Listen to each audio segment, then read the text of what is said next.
Hello everyone, I'm Jonathan. I'm Crystal. And this is Garbage Horror Haunt Review 2019 for Scout Island Scream Park right here in New Orleans, Louisiana. Okay, continuing with the weird tradition we have of previously on Garbage Horror Haunt Reviews with this haunt. Last year was their first year being open. And we said in that review, we felt this year was going to be the real test year, the year we were going to really see what they were made of.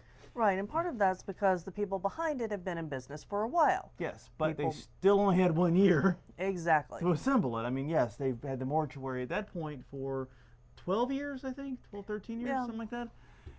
But they still only had 1 year to get a whole scream park put together. Right. So this year was going to be the year they had a whole year to fine tune, to hone in, et cetera, et cetera, et cetera. And the first thought I have in my head is, well, maybe next year will be the year they tell us what's really, where this is really going. Yeah, it's kind of weird. Okay, we learned some lessons from our visit last year. We did. Last year we showed up at like 9:15, 9:30 or some crap like that. Park closes at 11. So we showed up, we met our friends, and we just scrambled all over this park and tried to do everything. We got it all in. We did. Go team. But it was stressful, unpleasant, and that part of it, the stress part was unpleasant. And, you know, we decided we wanted to take a more chill approach to it this year. Yeah. So good. we somewhat spontaneously, it was a kind of a last minute decision to go anyway, but we decided we would show up at about 6:30. And the idea was the haunted attractions wouldn't be open then. They'd be in the process of opening, so that would give us a little time to get there, maybe get an alcoholic beverage, roam around, check out maybe some of the kid-friendly stuff, and then start sort of scope the haunts and then go to maybe being first in line for some of them. Right. And we succeeded in We that part of did. the mission a little too well. A lot too well.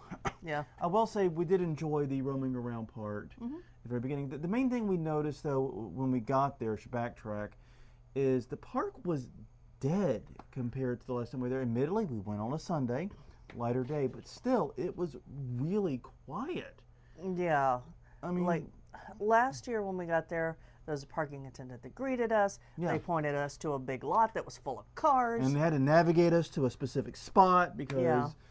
we had to wait for someone to leave before. It was madness. And this year we just drove up And got like pretty the much to the 12th door. spot from the door. Yeah, I mean, it was crazy.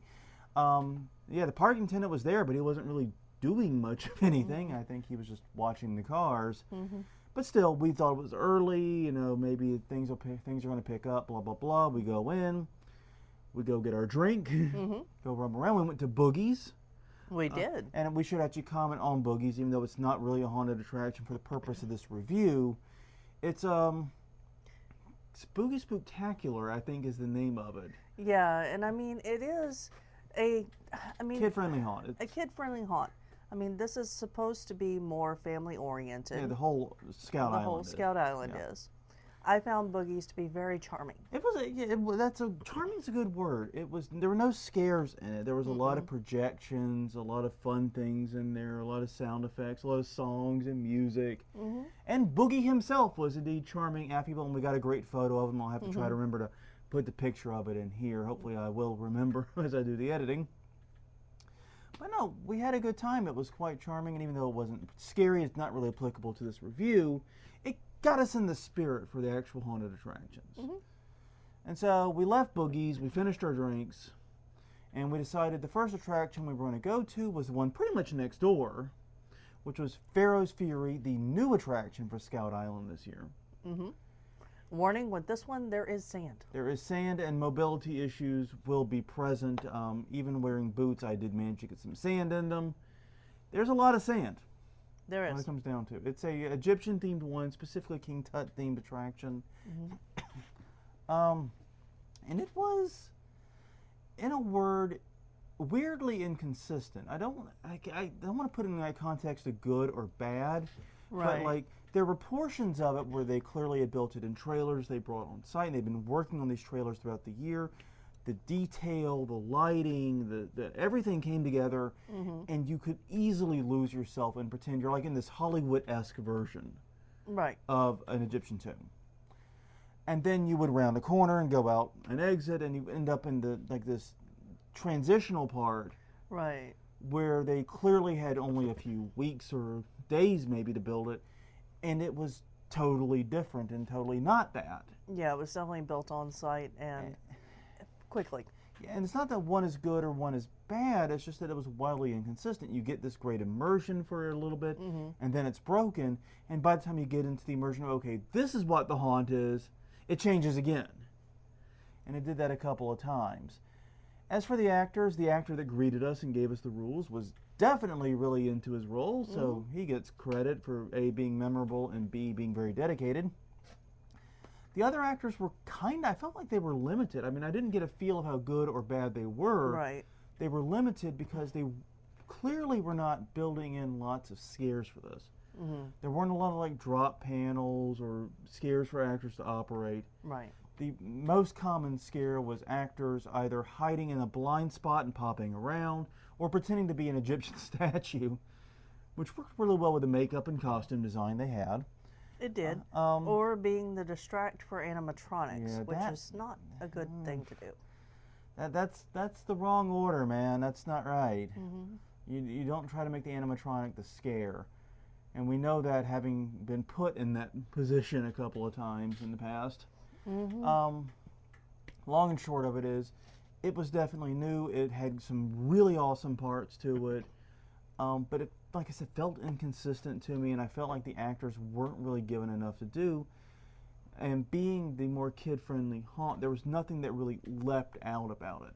Right. You know, they were soft on the gore. In fact, I don't think there was any really. I'm trying to think if there was any. Actually, I don't remember any. No, there was a mummy. There's It was mummy. an adorable mummy. But an adorable mummy is about as gory as it gets. And it just wasn't meant, it's not meant to be super scary, is my opinion. It's meant to be more of an immersive haunt. Right. But that immersion is lost during the transitional bits and during the parts where you're not in what they've been able to build over the year. Yeah. So it is what it is. From there, we decided, well, the crowd still hasn't shown up. Right. And last year, the Devil's Island Swamp Tour was incredibly packed. Devil's Swamp Tour was incredibly packed. So we're going to try to get that so we can get that out of the way. Right. We go, we get in line, we get our lantern, we get all the way up to the front of the queue, and we hear the words no one ever wants to hear, which is, they let you in here? Yeah. It's like, is it because it's us, or is this because we're people? Yeah, You know? turns out it's because we were people in this case. They were very confused because the attraction was not open. Right. And somehow, like, the person by the entrance did not stop us. The people in the where you get the lamps did not stop us. No one stopped us. Literally past like 4 people that work there. No one stopped us. Get up there. Eventually, we get to go in. I feel bad for the people that bought fast passes and got in front of us because, I mean, you paid extra for a fast pass on a very dead night. Godspeed, have your moment. But we ended up doing this attraction twice, because the first time, this time we're describing, we got paired with a father who was doing his goddamnedest to wrangle the cats, the herd of cats known as 5 or 6 pre-tween girls. Yeah. He loses 2 Right. Right before off the they bat. even get in. They get to that little skull thingy they have, and there's like, no. So they naffed off. They went and sat on the park bench or something, on the picnic tables or whatever, and we ended up going with them. Now, I'd like to reenact my experience the first time going through. I'm holding the lamp because for some reason I'm the trustworthy adult to hold the light. Seriously, look at me. Bad decisions were made here. I'm holding the lamp, trying to hold it up so everyone can see. And every time a scare would happen, especially one to the back, I would have these girls shoving me as hard as they can, trying to get me to move forward. And it was so bad that we caught up to the group in front of us, the Fast Pass group. We caught up to them. But I actually did timing runs both times we went through with the girls, and this is after getting lost twice. We got lost, and these were minor getting lost. They didn't really eat up that much time, but we still got lost twice that we did not do the second time. Right. We finished in 18 minutes and 15 seconds. Right. The second time we went through, we did it just the 2 of us. It was 21 minutes and change. We gained 3 minutes by not getting lost and also not having 5 pre-tween girls behind us. Yeah. Just saying. So it was a bit of a rough, annoying experience. I mean, you know, I'm super glad I don't have kids, is what it comes down to. Yeah. Yeah, we do want to do a quick shout out to the clowns in the Cirque du Fear part and to the pirates. They did a great job. Yes. Everybody was good, but they were standouts to me. Yeah, and that's just it. The actors in this run definitely seemed to have much more to do, were much more engaging than they were in the Pharaohs Fear, where they seemed much more handcuffed. And I think that produced some better characters. There was a lot more opportunities for interactivity. But here's the thing, and I want to run this by you. They advertised the Swamp Tour as deeper and darker than last year. It did not feel significantly different to me. No, and last year I can't remember much about it specifically, but it seemed to be basically the same thing, just built out a little more. Yeah, they definitely built it out a little more, and I think it was maybe a little bit longer. They might have extended the trail some, but not significantly. Nothing leapt out as, this is amazing, this is new, this is the standout thing for 2019. No. There were some very cool parts, but none of it leapt out, like I said, as being the cool new thing for 2019. And like I said, the actors were definitely working their katukuses off here. Yeah. There were some points where the tactics of the scare seemed a little off. They were hitting with the startle too late or too early in some cases. They were hitting from the wrong direction. But overall, the actors had things to do, and they were taking the football and running with it, and I liked that. That did make me very happy. Yeah. But like I said, it did not seem dramatically different from 2019. I really wish I could pinpoint what was new, but I can't. No. So after doing the Devil Swamp for the first time, we leave and we were going to go to the Zombie Outbreak, which is the zombie laser tag attraction. But then we saw those girls get in line at that attraction. So we said, Stitch's Body Emporium's looking pretty good, which was right next door. It's a house that is painted to look like Beetlejuice. The girls house from Beetlejuice. I don't know how else to describe it. No. But it doesn't look like that. Now here's the thing. It's basically the fun house from the previous year. Plus they added some gory sequences. This is definitely the most gory and violent, least kid-friendly attraction in multiple respects. I would hate to take kids on some of those slanted floors. Yeah. I hate to take some adults on those slanted floors, for that matter. Yeah, I didn't like being on those slanted floors. I hate to take myself on those slanted floors. But yeah, so you have that, but you also have passages which are, like I said, very, very gore-oriented.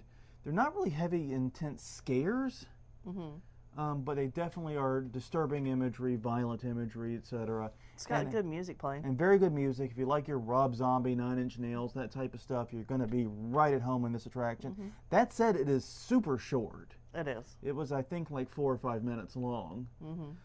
It was silly short. And honestly, it was kind of weird because it dumps you out into one of the scare zones.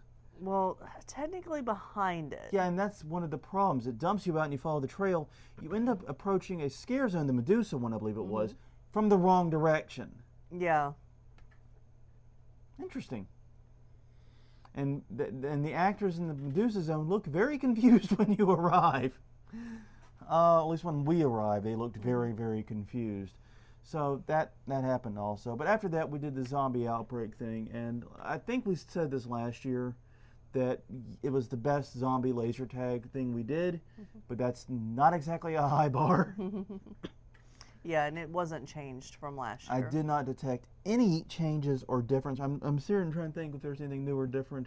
Nothing stands out. Yeah, there was one actor that I really liked, but that's it. Yeah. Once again, that is a tough gig for the actors. My sympathies and respect go to the actors that are doing it, because it's tough. You're trying to scare people who literally have a fake assault rifle in their hands. Good luck. It's like trying to scare someone in the middle of the Doom video game or something like that. It's pretty much impossible, because they're the badass. I have the gun. I have the bullets here. I am the badass in this room. You're just a zombie. The power dynamic is totally flipped from any other haunted attraction.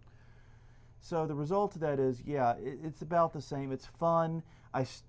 Interestingly, they still have the same instructions from years gone by, which do not actually help you and don't actually apply. Like one of them is tighten the chest strap to you. There's no strap. Watch your hit points. Hit points don't matter. No.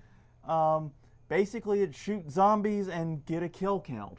One thing I will say to anyone who is doing it that I learned is the way to know if you're hitting is actually pretty important. You have to look through the little reticle, and if the reticle goes green, you're hitting it. Now that said, not all of the headbands were actually working. Some of the headbands, no matter I could get right up on it and it was still red, and nothing I could do would register. And others, it felt like I could just ping them from 10 miles out. It was fine. So anyway, it was fun. It was fine. It's the best zombie laser tag attraction I've been to, but that's saying very little. I've not particularly enjoyed that style of attraction because, like I said, it flips the script on the power dynamics. I'm now the badass in the room, and if I'm the badass in the room, we got some big problems on our hands. Yeah. So those were the main things. What killed me on this trip, though, was, like I said, we went on a Sunday, was how dead it was. It was really weird. Last year, the crowds were super thick. We were pressured to get to everything and through everything. This year, it was dead. And everything, to my knowledge, was open and working, but it definitely seemed like they had fewer actors in some of the sequences, especially Stitch's Body Emporium. They seem to be missing a few actors. And elsewhere in Pharaohs Fury, they seem to be missing some actors. The trail felt fairly full, though. I'll say about as full as it did last year. But yeah, it was dead, and I feel bad for the actors and the performers that are trying to make it work. On the main stage, they had doo-wop groups and things. They were doing a 50s homecoming theme. And a circus troupe. And a circus troupe. That was really interesting. I mean, I love me some doo-wop and early rock and roll era music. It's one of my not so guilty pleasures. But it's kind of hard to really enjoy that when you're standing in a field by yourself. You know? So anyways, it was a good experience overall, but I don't know, it feels like they're still trying to nail this down. Yeah. It feels like they haven't really gotten the formula for this down. It's a good screen park. They're definitely adding some new attractions, and this makes me optimistic about next year, because if they expand upon what they have, they add something new, this could really grow and become something really, really amazing and really wonderful. I just hope they don't give up on this idea. I mean, I hope these crowds are not representative of this season, and I hope they don't give up on the idea. Yeah. All in all, it's a lot of fun, and it's definitely a place I would check out if I were taking a family, because in addition to all the attractions we listed, they have carnival rides, they have scare zones, they have a hayride if you get there early enough, a no scare hayride. We did not do that. They have a lot of stuff for the little ones. And like I said, the attractions are pretty good for the teens and the other kids too. Yeah. Hardcore haunt fans might still be a little disappointed, but I think there's plenty there for the haunt-going family. Sounds good. On that note, everyone, I'm Jonathan. I'm Crystal. This was Garbage Horror Haunt Review 2019 for Scout Island Screen Park here in New Orleans, Louisiana. We will see you guys next time.